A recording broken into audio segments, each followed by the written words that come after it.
दूल्हे की जेब चू टाइमिंग वालियां गोलियां निकलियां, वह भी पुलिस ने बरामद कीतियां। बारात वाले दिन ते विचारा शर्मिंदगी नाल उन्होंने समझ ना आवे कि मैं के करा। पहला तो वह रिश्तेदारां दे घर विआह ही नहीं सी करना चाहता, घर दे जिद करते सी कि असां रिश्तेदारां दे घर ही करनी है। वह आंदा सी नहीं मेरे वास्ते किधरों बाहरों रिश्ता देखो। उन्होंने के पता सी कि मेरी दुल्हन भी जड़ी है वह भी बेचारी गायब हो जाएगी। अगू जनाब जिसले घरदियां ने कुड़ी तकाई तो बड़ा खुश होया कि ते कुड़ी बड़ी सोहनी है। मैं तो समझ सी कि साडे रिश्तेदारां दियां एवें होणियां ने।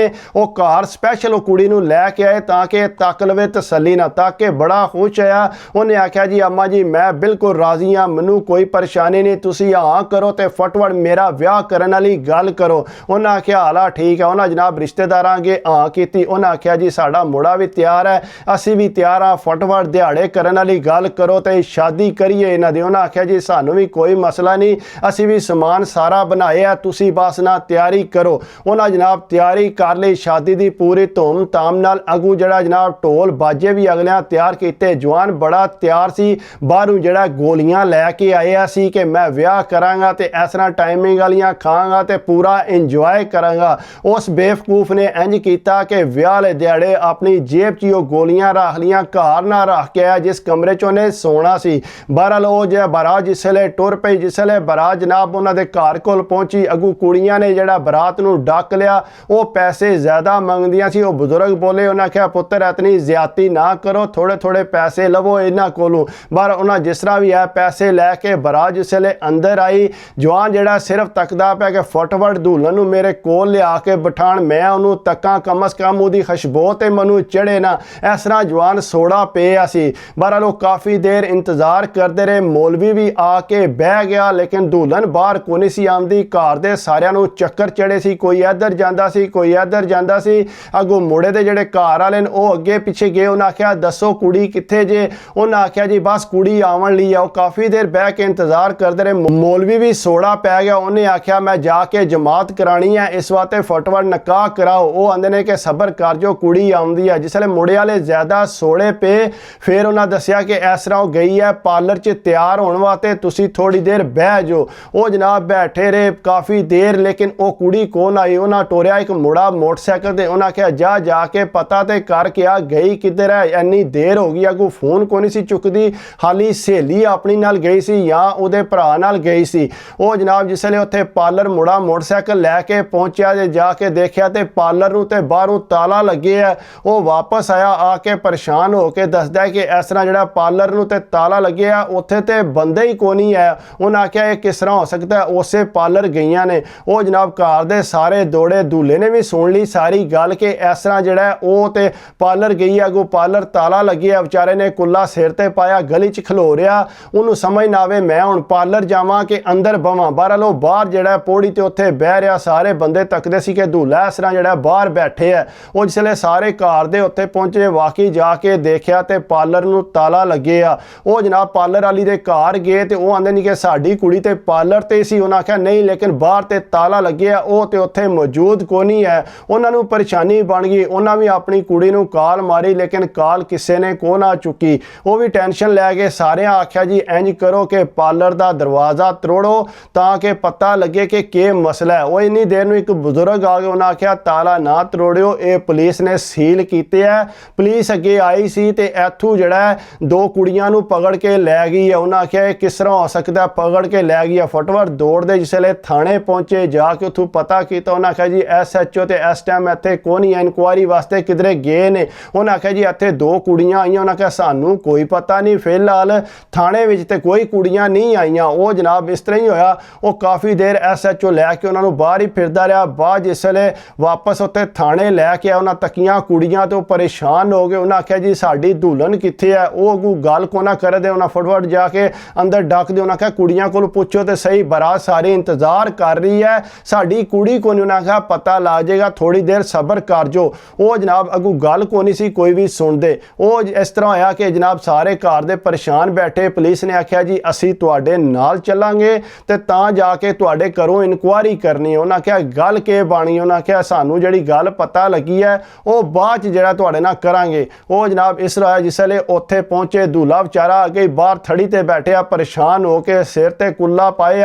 वो पुलिस ने आख्या जी आ जा तू ਹੀ ਅੰਦਰ ਜਿਸਲੇ ਅੰਦਰ ਗਏ ਪੁਲਿਸ ਵਾਲਾ ਕੁਰਸੀ ਲੈ ਕੇ ਬਹਿ ਰਿਹਾ। ਉਹਨਾਂ ਕਿਹਾ ਗੱਲ ਕੀ ਬਣ ਗਈ ਹੈ? ਉਹਨਾਂ ਕਿਹਾ ਗੱਲ ਇਹ ਬਣੀ ਹੈ ਕਿ ਸਾਨੂੰ ਇਤਲਾਹ ਲੱਭੀ ਹੈ ਕਿ ਦੁਲਹਨ ਜਿਹੜੀ ਹੈ ਕਿਸੇ ਨੇ ਕਤਲ ਕਰ ਦਿੱਤੀ ਹੈ। ਇਸ ਵਾਸਤੇ ਅਸੀਂ ਇਨਕੁਆਇਰੀ ਕਰ ਰਹੇ ਹਾਂ। ਅਸੀਂ ਇਹਨਾਂ ਨੂੰ ਫੜ ਕੇ ਤਾਂ ਖੜਿਆ ਕਿ ਸਾਨੂੰ ਫੋਨ ਆਇਆ ਕਿ ਇਸ ਤਰ੍ਹਾਂ ਇਹ ਪਾਰਲਰ ਵਾਲੇ ਵਿੱਚ ਸ਼ਾਮਲ ਨੇ। ਉਹ ਸਾਰੇ ਪਰੇਸ਼ਾਨ ਆਖਿਆ ਇਹ ਕਿਸ ਤਰ੍ਹਾਂ ਹੋ ਸਕਦਾ? ਸਾਡੀ ਕੁੜੀ ਦਾ ਕਿਹੜਾ ਕੋਈ ਦੁਸ਼ਮਣ ਹੈ ਜਿਹੜਾ ਇਹਨੂੰ ਕਤਲ ਕਰ ਗਿਆ? ਉਹਨਾਂ ਆਖਿਆ ਬਹਰਾਲ ਇਹ ਤੇ ਇਨਕੁਆਇਰੀ ਨਾਲ ਪਤਾ ਲੱਗੇਗਾ।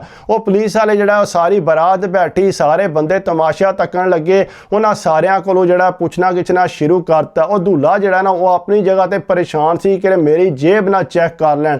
ਉਹ ਜਨਾਬ ਆਪਣੀ ਜੇਬ 'ਚ ਬਾਰ-ਬਾਰ ਹੱਥ ਮਾਰੇ। ਪੁਲਿਸ ਵਾਲਿਆਂ ਦੀ ਨਜ਼ਰ ਤੇ ਬੜੀ ਤੇਜ਼ ਹੁੰਦੀ ਹੈ। ਉਹ ਜਿਹੜਾ ਨਾਲ ਸਿਪਾਹੀ ਸੀ ਉਹਨੇ ਤੱਕ ਲਿਆ ਕਿ ਇਸ ਤਰ੍ਹਾਂ ਇਹ ਬਾਰ-ਬਾਰ ਜੇਬ 'ਚ ਹੱਥ ਪਿਆ ਪਾਉਂਦਾ। ਉਹਨੇ ਪੋਲਾ ਜਿਹਾ ਜਿਹੜਾ ਇੰਸਪੈਕਟਰ ਦੇ ਕੰਨ ਵਿੱਚ ਆਖਿਆ ਕਿ ਇਹਦੀ ਜੇਬ 'ਚ ਕੁਝ ਹੈ ਜਿਹੜਾ ਇਤਨੀ ਟੈਨਸ਼ਨ ਵਿੱਚ ਹੈ। ਉਹਨੇ ਜਨਾਬ ਆਖਿਆ ਇੱਧਰ ਆਵੇਂ ਨਾ ਤੂੰ। ਤੇ ਉਹਨਾਂ ਜਿਸਲੇ ਉਹਦੀਆਂ ਜੇਬਾਂ ਚੈੱਕ ਕੀਤੀਆਂ ਤੇ ਉਹਦੇ 'ਚੋਂ ਗੋਲੀਆਂ ਦਾ ਪਤਾ ਨਿਕਲਿਆ।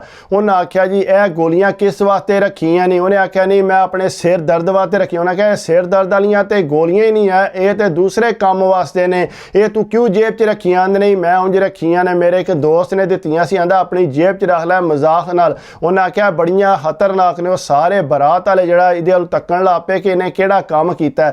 ਬਹਰਾਲ ਅੱਗੂ ਗੁਜ਼ਾਰੀ ਗੱਲ ਆ, ਕੁੜੀ ਵਾਲੇ ਪਰੇਸ਼ਾਨ ਸੀ ਕਿ ਸਾਡੀ ਕੁੜੀ ਕਿੱਧਰ ਗਈ ਹੈ। ਉਹ ਪੁਲਿਸ ਵਾਲੇ ਕਹਿੰਦੇ ਤੁਸੀਂ ਫਿਕਰ ਨਾ ਕਰੋ। ਉਹ ਜਨਾਬ ਜਿਸ ਵੇਲੇ ਦੁੱਲੇ ਕੋਲੋਂ ਜਿਸ ਵੇਲੇ ਇਨਕੁਆਇਰੀ ਕੀਤੀ ਉਹਨੇ ਉਹਨਾਂ ਨੂੰ ਸਮਝ ਆਈ ਕਿ ਦੁੱਲੇ ਦਾ ਇਹਦੇ ਵਿੱਚ ਕੋਈ ਹੱਥ ਨਹੀਂ। ਉਹਨਾਂ ਜਨਾਬ ਉਹਨੂੰ ਛੱਡ ਦਿੱਤਾ। ਉਹ ਚੁੱਪ ਕਰਕੇ ਬਹਿ ਗਿਆ। ਉਹ ਆਪਣੀ ਜਗ੍ਹਾ ਤੇ ਪਰੇਸ਼ਾਨ ਸੀ ਕਿ ਮੇਰੇ ਨਾਲ ਕੀ ਬਣ ਗਿਆ। ਉਹਨਾਂ ਇਨਕੁਆਇਰੀ ਕੀਤੀ ਸਾਰੇ ਬੰਦਿਆਂ ਕੋਲੋਂ ਜਿਤਨੇ ਵੀ ਬਾਰਾਤ ਵਿੱਚ ਆਏ ਸੀ, ਲੇਕਿਨ ਉਹਨਾਂ ਨੂੰ ਕਿਸੇ ਗੱਲ ਦਾ ਕੋਈ ਸਮਝ ਨਾ ਆਵੇ ਕਿ ਹੋਇਆ ਕੀ ਹੈ। ਪਰ ਪੁਲਿਸ ਨੇ ਆਖਿਆ ਜੀ ਅਸੀਂ ਜਾ ਕੇ ਪਾਰਲਰ ਵਾਲੀ ਕੋਲੋਂ ਇਨਕੁਆਇਰੀ ਕਰਨੇ ਆ ਤੇ ਫਿਰ ਤੁਹਾਨੂੰ ਦੱਸਨੇ ਆ। ਉਹ ਜਨਾਬ ਫਿਰ ਵਾਪਸ ਗਏ ਉੱਥੇ ਪਾਰਲਰ ਵਾਲੀ ਕੁੜੀ ਕੋਲ। ਉਹਨਾਂ ਆਖਿਆ ਦੱਸ ਦੇ ਤੂੰ ਸੱਚੀ ਸੱਚੀ ਕਿ ਗੱਲ ਕੀ ਹੈ, ਵਰਨਾ ਤੂੰ ਇਤਨੀ ਦੇਰ ਵਾਸਤੇ ਜੇਲ੍ਹ 'ਚ ਜਾਏਂਗੀ, ਸਾਰੀ ਜ਼ਿੰਦਗੀ ਤੂੰ ਨਿਕਲਣਾ ਨਹੀਂ ਹੈ। ਤੇਰੇ ਕੋਲ ਅਗਰ ਕੋਈ ਗੱਲ ਹੈ ਤੇ ਸਾਨੂੰ ਦੱਸ। ਉਹਨੇ ਆਖਿਆ ਜੀ ਮੈਂ ਤੁਹਾਨੂੰ ਗੱਲ ਦੱਸਣੀ ਆ ਕਿ ਇਸ ਤਰ੍ਹਾਂ ਜਿਹੜਾ ਨਾ ਬਾਹਰ ਇੱਕ ਜ਼ਨਾਨੀ ਆਈ ਸੀ, ਇਹਨੂੰ ਮੈਸੇਜ ਕੀਤਾ ਸੀ ਤੇ ਇਹ ਜਿਹੜੀ ਹੈ ਬਾਹਰ ਟੁਰ ਗਈ ਆ ਉਸੇ ਟਾਈਮ। ਸਾਰੀ ਦੀ ਸਹੇਲੀ ਵੀ ਉੱਥੇ ਹੀ ਬੈਠੀ ਸੀ, ਆਪੂ ਚੁੱਪ ਕੇ ਕਹਿੰਦੀ ਆ ਮੈਂ 1 ਮਿੰਟ ਆਈ। ਜੋ ਹੀ ਬਾਹਰ ਨਿਕਲੀ ਹੈ ਅੱਗੂ ਗੱਡੀ 'ਚ ਬਹਿ ਗਈ ਹੈ ਤੇ ਨਾਲ ਹੀ ਉਹ ਲੈ ਕੇ ਇਹਨੂੰ ਨਿਕਲ ਗਏ ਨੇ। ਉਹਨਾਂ ਆਖਿਆ ਗੱਡੀ ਦਾ ਤੂੰ ਨੰਬਰ ਨਹੀਂ ਤੱਕਿਆ? ਉਹਨਾਂ ਆਖਿਆ ਨਹੀਂ ਮੈਂ ਨਹੀਂ ਗੱਡੀ ਦਾ ਨੰਬਰ। ਉਹਨਾਂ ਆਖਿਆ ਜਿਹੜੀ ਜ਼ਨਾਨੀ ਆਈ ਸੀ ਉਹਨੂੰ ਪਛਾਣ ਲਵੇਂ? ਹੁੰਦੀ ਆ ਬਿਲਕੁਲ ਮੈਂ ਪਛਾਣ ਲਵਾਂਗੀ। ਉਹ ਜਨਾਬ ਜਿਸਲੇ ਉਹਨੂੰ ਲੈ ਕੇ ਆਏ ਸਾਰੀ ਬਰਾਤ ਦੇ ਸਾਹਮਣੇ ਤੇ ਅੱਗੂ ਜਿਸਲੇ ਜਨਾਬ ਉਹਨੇ ਹੱਥ ਰੱਖਿਆ ਤੇ ਮੁੰਡੇ ਦੀ ਜਿਹੜੀ ਭਾਬੀ ਹੈ ਉਹਦੇ ਤੇ ਹੱਥ ਰੱਖਿਆ ਕਿ ਇਹ ਜਿਹੜੀ ਹੈ ਇਹ ਲੈ ਕੇ ਗਈ ਸੀ। ਉਹ ਭਾਬੀ ਵਿਚਾਰੀ ਪਰੇਸ਼ਾਨ ਹੋ ਗਈ। ਉਹਨੂੰ ਪਾਰਲਰ ਵਾਲੀ ਨੂੰ ਗਾਲਾਂ ਕੱਢਣ ਲੱਗ ਪਈ ਕਿ ਮੈਂ ਕਿੱਥੋਂ ਲੈ ਕੇ ਗਈ ਹਾਂ, ਮੈਂ ਤੇ ਇੱਥੇ ਬਰਾਤ ਨਾਲ ਮੌਜੂਦ ਹਾਂ। ਉਹਨੇ ਆਖਿਆ ਨਹੀਂ ਇਹ ਹੀ ਲੈ ਕੇ ਗਈ ਹੈ, ਇਹਨੇ ਹੀ ਗੱਡੀ 'ਚ ਬਿਠਾਇਆ, ਨਾਲ ਇਹਦੇ ਇੱਕ ਹੋਰ ਮੁੰਡਾ ਵੀ ਆਇਆ ਸੀ। ਪੁਲਿਸ ਨੇ ਆਖਿਆ ਚੱਲ ਹਾਂ ਤੂੰ ਤੇ ਅੱਗੇ ਲੱਗ। ਸਾਰੀ ਗੱਲ ਉਹ ਪਰੇਸ਼ਾਨ ਹੋ ਗਈ ਸੀ। ਜਿਸ ਵੇਲੇ ਉਹਨੂੰ ਥਾਣੇ ਲੈ ਕੇ ਗਏ, ਜਾ ਕੇ ਉਹਨੂੰ ਇਨਕੁਆਇਰੀ ਕੀਤੀ ਉਹਨੇ ਜਨਾਬ ਮੰਨਿਆ ਕਿ ਵਾਕਈ ਜਿਹੜਾ ਮੈਂ ਤੇ ਮੇਰੇ ਭਰਾ ਨੇ ਕਤਲ ਕੀਤਾ। ਅਸੀਂ ਇਹਨੂੰ ਪਾਰਲਰ 'ਚ ਉੱਥੋਂ ਬੁਲਾਇਆ ਤੇ ਗੱਡੀ 'ਚ ਬਿਠਾਇਆ। ਉਹਨਾਂ ਆਖਿਆ ਤੇ ਲਾਸ਼ ਕਿੱਥੇ ਆ? ਉਹਨਾਂ ਆਖਿਆ ਜੀ ਅਸੀਂ ਤੇ ਉੱਥੇ ਜ਼ਮੀਨਾਂ ਹੀ ਸਾੜ ਦਿੱਤਾ ਤੇ ਅਸੀਂ ਇਹਨੂੰ ਗੱਡੀ ਦੇ ਵਿੱਚ ਹੀ ਕਤਲ ਅਸੀਂ ਕੀਤਾ ਆਰਾਮ ਸਕੂਨ ਨਾਲ। ਉਹ ਜਨਾਬ ਜਿਸ ਵੇਲੇ ਉੱਥੇ ਗਏ ਪੁਲਿਸ ਵਾਲੇ ਜਾ ਕੇ ਤੱਕਿਆ ਤੇ ਵਿਚਾਰੀ ਦੇ ਉਸੇ ਤਰ੍ਹਾਂ ਕੱਪੜੇ ਪਾਏ ਸੂਏ ਰੰਗ ਦੇ ਤੇ ਉਹਦਾ ਗਲਾ ਵੱਢ ਦਿੱਤੇ ਅਸੀਂ ਨੇ। ਉਹ ਜਨਾਬ ਸਾਰੇ ਉੱਥੇ ਰੋਲਾ ਪੈ ਗਿਆ। ਬਾਅਦ ਜਿਸ ਵੇਲੇ ਉਹਨੂੰ ਪੁੱਛਿਆ ਕਿ ਤੂੰ ਇੰਨਾ ਜ਼ੁਲਮ ਕਿਉਂ ਕੀਤਾ, ਕਿਸੇ ਦੀ ਧੀ ਨੂੰ ਤੂੰ ਇਸ ਤਰ੍ਹਾਂ ਕਤਲ ਕਿਉਂ ਕੀਤਾ? ਉਹ ਆਂਦੀ ਹੈ ਕਿ ਮੈਂ ਚਾਹੁੰਦੀ ਸਾਂ ਕਿ ਮੇਰਾ ਦੇਵਰ ਜਿਹੜਾ ਮੇਰੀ ਭੈਣ ਨਾਲ ਸ਼ਾਦੀ ਕਰੇ, ਲੇਕਿਨ ਇਹ ਕਿਸੇ ਗੱਲ ਤੇ ਨਹੀਂ ਸੀ ਆਉਂਦਾ ਪਿਆ। ਘਰਦਿਆਂ ਵੀ ਬੜੀ ਜ਼ਿੱਦ ਕੀਤੀ ਹੈ, ਮੈਂ ਵੀ ਬੜੀ ਜ਼ਿੱਦ ਕੀਤੀ ਹੈ, ਲੇਕਿਨ ਇਹ ਕਹਿੰਦਾ ਸੀ ਕਿ ਮੈਂ ਭਾਬੀ ਦੇ ਘਰੋਂ ਜਿਹੜਾ ਉਹ ਰਿਸ਼ਤਾ ਨਹੀਂ ਕਰਨਾ। ਭਾਬੀ ਅੱਗੇ ਹੀ ਘਰ ਇਤਨੀ ਲੜਾਈ ਲਾਂਦੀ ਹੈ, ਇਸ ਵਾਸਤੇ ਮੈਂ ਇਹ ਸੋਚਿਆ ਕਿ ਮੈਂ ਇਹਦਾ ਘਰ ਵੀ ਵਸਣ ਨਹੀਂ ਦੇਣਾ, ਇਸ ਵਾਸਤੇ ਜਿਹੜਾ ਨਾ ਮੈਂ ਇਹਨੂੰ ਕਤਲ ਕਰ ਦਿੱਤਾ। ਉਹ ਸਾਰਿਆਂ ਨੂੰ ਪਤਾ ਲੱਗ ਗਿਆ ਕਿ ਭਾਬੀ ਨੇ ਕਤਲ ਕਰਵਾਇਆ ਉਹਦੇ ਭਰਾ ਨਾਲ ਰਲ ਕੇ। ਉਹ ਤੇ ਜ਼ਾਹਿਰ ਗੱਲ ਹੈ ਜੇਲ੍ਹ ਵੀ ਟੁਰ ਗਏ ਤੇ ਇਹ ਵਿਚਾਰਾ ਵੱਖਰਾ ਬਦਨਾਮ ਹੋਇਆ ਸੀ ਗੋਲੀਆਂ ਦੀ ਵਜ੍ਹਾ ਤੋਂ। ਚੁੱਪ ਕਰਕੇ ਘਰ ਆ ਗਿਆ। ਜ਼ਾਹਿਰ ਗੱਲ ਹੈ ਬਰਾਤ ਸਾਰੀ ਤੇ ਇਤਨਾ ਖਰਚਾ ਹੋ ਗਿਆ, ਇੱਕ ਰਿਸ਼ਤੇਦਾਰ ਕਤਲ ਹੋ ਗਈ, ਉਹਦੇ ਵਾਸਤੇ ਤੇ ਬੜੀ ਪਰੇਸ਼ਾਨੀ ਸੀ। ਲੇਕਿਨ ਘਰ ਆ ਗਿਆ। ਉਸ ਤੋਂ ਬਾਅਦ ਜਿਹੜੀ ਛੁੱਟੀ ਗੁਜ਼ਾਰੀ, ਛੁੱਟੀ ਗੁਜ਼ਾਰ ਕੇ ਤੇ ਵਿਚਾਰਾ ਫਿਰ ਜਿਹੜਾ ਵਾਪਸ ਆ ਗਿਆ। ਜਿਸ ਵਾਪਸ ਆਇਆ ਜ਼ਾਹਿਰ ਗੱਲ ਹੈ ਸ਼ਾਦੀ ਜੇ ਨਹੀਂ ਸੀ ਹੋਈ, ਉਹ ਇੰਨਾ ਵੱਡਾ ਹਾਦਸਾ ਹੋ ਗਿਆ ਸੀ। ਕਹਿੰਦਾ ਫਿਰ 3-4 ਸਾਲ ਬਾਅਦ ਜਾ ਕੇ ਫਿਰ ਮੇਰੀ ਦੁਬਾਰਾ ਸ਼ਾਦੀ ਹੋਈ ਹੈ, ਲੇਕਿਨ ਮੈਨੂੰ ਦੁੱਖ ਬੜਾ ਹੋਇਆ ਕਿ ਮੇਰੇ ਰਿਸ਼ਤੇਦਾਰ ਇਸ ਤਰ੍ਹਾਂ ਦੁਲਹਨ ਬਣੀ ਜਿਹੜੀ ਹੈ ਉਹ ਕਤਲ ਹੋ ਗਈ ਹੈ। ਉਹ ਵੀ ਮੇਰੀ ਭਾਬੀ ਨੇ ਜਿਹੜਾ ਇਸ ਤਰ੍ਹਾਂ ਕਾਰਵਾਈ ਪਾਈ ਹੈ। ਇਸ ਵਾਸਤੇ ਇਹ ਜਿਹੜੀ ਸਾਜ਼ਿਸ਼ ਹੈ ਕੋਈ ਬੰਦਾ ਵੀ ਕਰ ਸਕਦਾ ਹੈ, ਲੇਕਿਨ ਤੁਸੀਂ ਕੋਸ਼ਿਸ਼ ਕਰਿਆ ਕਰੋ। ਅਗਰ ਤੁਹਾਨੂੰ ਵੀਡੀਓ ਅੱਛੀ ਲੱਗੇ ਤਾਂ ਲਾਈਕ ਕਰ ਦਿਆ ਕਰੋ, ਕਮੈਂਟਸ ਕਰ ਦਿਆ ਕਰੋ, ਸਬਸਕ੍ਰਾਈਬ ਕਰ ਦਿਓ ਤੇ ਦਿਲ ਖੁਸ਼ ਹੁੰਦਾ। ਬਾਕੀ ਆਪਣੀ ਸਿਹਤ ਦਾ ਖਿਆਲ ਰੱਖਿਆ ਕਰੋ।